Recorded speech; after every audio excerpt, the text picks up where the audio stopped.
MSP ਦੀ ਲੜਾਈ ਬਾਕੀ ਹੈ। MSP ਦੇ ਉੱਤੇ ਆਪਾਂ ਅੰਦੋਲਨ ਜਾਰੀ ਹੈ ਦੋਸਤੋ, ਕਿਉਂਕਿ ਉਹੀ ਲੜਾਈ ਜਿਹੜੀ ਅਸੀਂ 3 ਕਾਲੇ ਕਾਨੂੰਨਾਂ ਤੇ ਲੜੀ ਹੈ, ਉਹਦਾ ਦੂਸਰਾ ਰੂਪ ਹੀ ਹੈ MSP ਦੀ ਲੜਾਈ। ਅਗਰ ਅਸੀਂ ਅੱਜ ਦੀ ਲੜਾਈ ਨੂੰ ਨਾ ਲੜੇ ਤਕੜੇ ਹੋ ਕੇ ਤਾਂ ਸਰਕਾਰ ਤੁਹਾਡੀ ਫਸਲ ਖਰੀਦਣ ਤੋਂ ਭੱਜੇਗੀ। ਜਿਮਨੀ ਚੋਣਾਂ ਦੀਆਂ ਇਲੈਕਸ਼ਨਾਂ ਦਾ ਰਿਜ਼ਲਟ ਮਿਲਿਆ ਬੀਜੇਪੀ ਨੂੰ, ਔਰ ਆਉਣ ਵਾਲੀਆਂ ਜਿਹੜੀਆਂ ਬਾਕੀ ਸਟੇਟਾਂ ਦੀਆਂ ਇਲੈਕਸ਼ਨਾਂ ਹੈ ਉਹਦੇ ਵਿੱਚ ਆਪਣੇ ਭਵਿੱਖ ਨੂੰ ਬਚਾਉਣ ਦੇ ਲਈ ਬੀਜੇਪੀ ਇਸ ਵੇਲੇ ਤੁਹਾਡੀ MSP ਦੀ ਗਰੰਟੀ ਦੇਣ ਲਈ ਵੀ ਤਿਆਰ ਹੋ ਸਕਦੀ ਹੈ, ਅਗਰ ਤੁਸੀਂ ਤਕੜੇ ਹੋ ਕੇ ਲੜਦੇ ਹੋ ਤਾਂ। ਪ੍ਰਧਾਨ ਮੰਤਰੀ ਨਰਿੰਦਰ ਮੋਦੀ ਦੇ ਐਲਾਨ ਤੋਂ ਬਾਅਦ ਹਾਲਾਂਕਿ ਕਿਸਾਨਾਂ 'ਚ ਖੁਸ਼ੀ ਦਾ ਮਾਹੌਲ ਪਾਇਆ ਜਾ ਰਿਹਾ ਹੈ, ਪਰ ਕਿਸਾਨਾਂ ਦਾ ਇਹ ਵੀ ਕਹਿਣਾ ਹੈ ਕਿ ਉਹਨਾਂ ਨੂੰ ਪ੍ਰਧਾਨ ਮੰਤਰੀ ਤੇ ਬਿਲਕੁਲ ਵੀ ਭਰੋਸਾ ਨਹੀਂ ਹੈ। ਜਿੰਨਾ ਸਮਾਂ ਕਾਨੂੰਨ ਲਿਖਤੀ ਤੌਰ ਤੇ ਰੱਦ ਨਹੀਂ ਹੁੰਦੇ, ਉਹਨਾਂ ਸਮਾਂ ਉਹ ਦਿੱਲੀ ਦੇ ਬਾਰਡਰਾਂ ਤੇ ਪਹਿਲਾਂ ਦੀ ਤਰ੍ਹਾਂ ਡਟੇ ਰਹਿਣਗੇ, ਜਿਸ ਨੂੰ ਲੈ ਕੇ ਹੁਣ ਕਿਸਾਨ ਆਗੂ ਜਗਜੀਤ ਸਿੰਘ ਡੱਲੇਵਾਲ ਨੇ ਲਾਈਵ ਵੀਡੀਓ ਦੌਰਾਨ ਜਿੱਥੇ ਸੰਘਰਸ਼ ਕਰ ਰਹੇ ਕਿਸਾਨਾਂ ਨੂੰ ਜਿੱਤ ਦੀ ਵਧਾਈ ਦਿੱਤੀ ਹੈ, ਉੱਥੇ ਹੀ ਉਹਨਾਂ ਕਿਹਾ ਕਿ ਖੇਤੀ ਕਾਨੂੰਨ ਵਾਂਗ ਹੀ ਉਹਨਾਂ ਨੂੰ MSP ਲਈ ਵੀ ਲੜਾਈ ਲੜਨੀ ਪਵੇਗੀ ਅਤੇ ਸੰਘਰਸ਼ ਨੂੰ ਇਸੇ ਤਰ੍ਹਾਂ ਜਾਰੀ ਰੱਖਣ ਦੀ ਅਪੀਲ ਵੀ ਡੱਲੇਵਾਲ ਵੱਲੋਂ ਲੋਕਾਂ ਨੂੰ ਕੀਤੀ ਗਈ ਹੈ। ਵਾਹਿਗੁਰੂ ਜੀ ਕਾ ਖਾਲਸਾ, ਵਾਹਿਗੁਰੂ ਜੀ ਕੀ ਫਤਿਹ। ਆਪ ਸਮੂਹ ਕਿਸਾਨਾਂ ਨੂੰ ਜਿੱਥੇ ਪਿਛਲੇ ਦਿਨਾਂ ਦੇ ਵਿੱਚ ਧੰਨ ਧੰਨ ਸਾਹਿਬ ਸ੍ਰੀ ਗੁਰੂ ਨਾਨਕ ਦੇਵ ਜੀ ਮਹਾਰਾਜ ਜੀਆਂ ਦੇ ਪ੍ਰਕਾਸ਼ ਪੁਰਬ ਦੇ ਮੌਕੇ ਤੇ ਮੋਦੀ ਸਰਕਾਰ ਵੱਲੋਂ 3 ਕਾਲੇ ਕਾਨੂੰਨ ਵਾਪਸ ਲੈਣ ਦਾ ਵਾਅਦਾ ਕੀਤਾ ਗਿਆ, ਉਸ ਦੀ ਜਿੱਥੇ ਆਪ ਸਭ ਨੂੰ ਵਧਾਈ ਮੁਬਾਰਕਬਾਦ ਦੇਣੀ ਬਣਦੀ ਹੈ। ਆਪ ਸਾਰਿਆਂ ਨੇ ਤਕੜੇ ਹੋ ਕੇ ਉਸ ਲੜਾਈ ਨੂੰ ਲੜਿਆ ਹੈ। ਵੱਡੀ ਪੱਧਰ ਦੇ ਉੱਤੇ ਸਾਡੇ ਉਹਨਾਂ ਸ਼ਹੀਦਾਂ ਯੋਧਿਆਂ ਦਾ ਯੋਗਦਾਨ ਹੈ, ਜਿਨ੍ਹਾਂ ਨੇ ਆਪਣੀਆਂ ਜਾਨਾਂ ਦੀਆਂ ਆਹੂਤੀਆਂ ਦੇ ਕੇ ਇਸ ਮੋਰਚੇ ਨੂੰ ਮਜ਼ਬੂਤੀ ਦਿੱਤੀ, ਔਰ ਅੱਜ ਮੋਰਚਾ ਜਿੱਤਿਆ ਗਿਆ।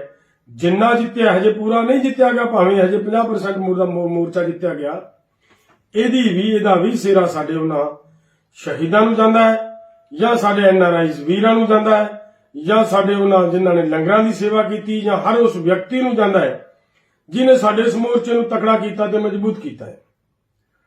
ਪਿਆਰੇ ਦੋਸਤੋ, ਆਪਾਂ 3 ਕਾਨੂੰਨਾਂ ਦੀ ਲੜਾਈ ਲੜਦੇ ਸੀ।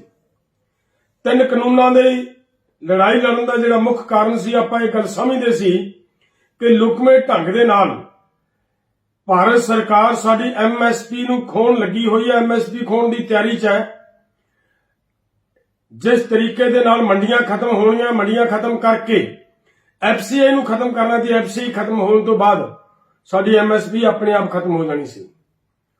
ਉਹਦੇ ਤੇ ਆਪਾਂ ਤਕੜੇ ਹੋ ਕੇ ਲੜੇ ਆ, ਉੱਥੇ ਨੱਕਾ ਲਾਇਆ, ਉਹਨੂੰ ਰੋਕ ਲਿਆ ਗਿਆ ਭਾਵੇਂ, ਪਰ ਹਜੇ MSP ਦੀ ਲੜਾਈ ਬਾਕੀ ਹੈ। MSP ਦੇ ਉੱਤੇ ਆਪਾਂ ਅੰਦੋਲਨ ਜਾਰੀ ਹੈ ਦੋਸਤੋ, ਕਿਉਂਕਿ ਉਹੀ ਲੜਾਈ ਜਿਹੜੀ ਅਸੀਂ 3 ਕਾਲੇ ਕਾਨੂੰਨਾਂ ਤੇ ਲੜੀ ਹੈ, ਉਹਦਾ ਦੂਸਰਾ ਰੂਪ ਹੀ ਹੈ MSP ਦੀ ਲੜਾਈ। ਕਿਉਂਕਿ ਤੁਸੀਂ ਦੇਖਿਆ ਪਿਛਲੇ ਦਿਨਾਂ ਦੇ ਵਿੱਚ ਪੰਜਾਬ ਦੇ ਅੰਦਰ ਸਾਡਾ ਪੰਜਾਬ ਗਵਰਨਮੈਂਟ ਨੇ ਐਲਾਨ ਕੀਤਾ ਸੀ ਕਿ ਏਕੜ ਦਾ 25 ਕੁਇੰਟਲ ਝੋਨਾ ਹੀ ਖਰੀਦਿਆ ਜਾਏਗਾ, ਤੇ ਜੇ 25 ਕੁਇੰਟਲ ਪ੍ਰਤੀ ਏਕੜ ਝੋਨਾ ਖਰੀਦਣ ਦੀ ਗੱਲ ਸੀ, ਇਹਦਾ ਮਤਲਬ ਕੀ ਨਿਕਲਦਾ ਹੈ ਕਿ ਜੇ ਕਿਸੇ ਕਿਸਾਨ ਦਾ 30 ਕੁਇੰਟਲ ਨਿਕਲਿਆ, ਜਾਂ 32 ਕੁਇੰਟਲ ਨਿਕਲਿਆ, ਜਾਂ 34 ਕੁਇੰਟਲ ਨਿਕਲਿਆ, ਉੱਪਰਲਾ 7, 8, 9 ਕੁਇੰਟਲ ਝੋਨਾ ਕਿਸੇ ਨੇ ਨਹੀਂ ਖਰੀਦਣਾ ਸੀ। ਇਹਦਾ ਮਤਲਬ ਉਸ 9 ਕੁਇੰਟਲ ਝੋਨੇ ਲਈ ਤੁਹਾਡੀ ਖਰੀਦ ਏਜੰਸੀ, ਤੁਹਾਡੀ ਖਰੀਦ ਪਾਲਿਸੀ ਖਤਮ। ਇਸ ਕਰਕੇ ਇਹਨੇ ਆਹਿਸਤਾ ਆਹਿਸਤਾ 25 ਕੁਇੰਟਲ ਤੋਂ ਅਗਲੇ ਸਾਲ 24 ਕੁਇੰਟਲ ਤੇ ਆਉਣਾ ਸੀ, ਅਗਲੇ ਸਾਲ 23 ਕੁਇੰਟਲ ਤੇ ਆਉਣਾ ਸੀ, ਅਗਲੇ ਸਾਲ 20 ਕੁਇੰਟਲ ਤੇ ਆਉਣਾ ਸੀ, ਜਿਸ ਤਰ੍ਹਾਂ ਹਰਿਆਣੇ ਦੇ ਵਿੱਚ ਆ ਰਹੀ ਹੈ, ਰਾਜਸਥਾਨ ਦੇ ਵਿੱਚ ਆ ਰਹੀ ਹੈ। ਸੋ ਇਸ ਕਰਕੇ ਦੋਸਤੋ, ਇਹ ਕਿਉਂ ਹੋ ਰਿਹਾ ਹੈ ਸਾਰਾ ਕੁਝ? ਇਹਦੀ ਮੇਨ ਵਜ੍ਹਾ ਹੈ ਕਿ ਜਿਸ ਗੈਟ ਦੇ ਖਿਲਾਫ ਆਪਾਂ ਬਹੁਤ ਵਾਰੀ ਇਹ ਗੱਲ ਕੀਤੀ ਹੈ ਕਿ ਗੈਟ ਦੇ ਵਿੱਚੋਂ ਨਿਕਲ ਕੇ ਕਾਨੂੰਨ ਆਏ ਨੇ, ਤੇ ਉਸੇ ਗੈਟ ਦੇ ਵਿੱਚੋਂ ਇਹ ਪਾਲਿਸੀ ਨਿਕਲ ਕੇ ਆਈ ਹੈ।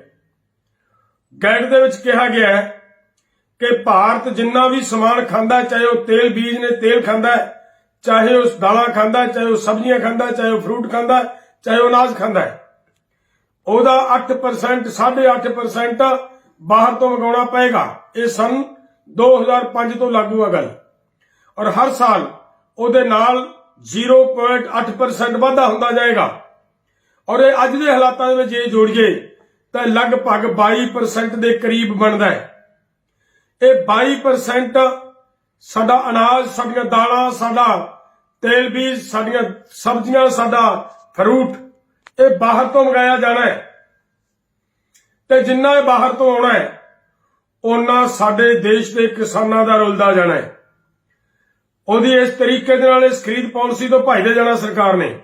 ਜਗਜੀਤ ਸਿੰਘ ਡੱਲੇਵਾਲ ਨੇ ਲੋਕਾਂ ਨੂੰ ਵੱਧ ਤੋਂ ਵੱਧ ਦਿੱਲੀ ਬਾਰਡਰਾਂ ਤੇ ਆਉਣ ਦੀ ਅਪੀਲ ਕੀਤੀ। ਉਹਨਾਂ ਕਿਹਾ ਕਿ ਹਾਲਾਂਕਿ ਕਿਸਾਨਾਂ ਨੇ ਅੱਧੀ ਲੜਾਈ ਜ਼ਰੂਰ ਜਿੱਤ ਲਈ ਹੈ, ਪਰ ਐਮਐਸਪੀ ਤੇ ਕਾਨੂੰਨੀ ਗਰੰਟੀ ਦੀ ਲੜਾਈ ਅਜੇ ਵੀ ਬਾਕੀ ਹੈ, ਜਿਸ ਨੂੰ ਜਿੱਤਣ ਤੋਂ ਬਾਅਦ ਹੀ ਅੰਦੋਲਨ ਦੀ ਪੂਰੀ ਜਿੱਤ ਹੋਵੇਗੀ।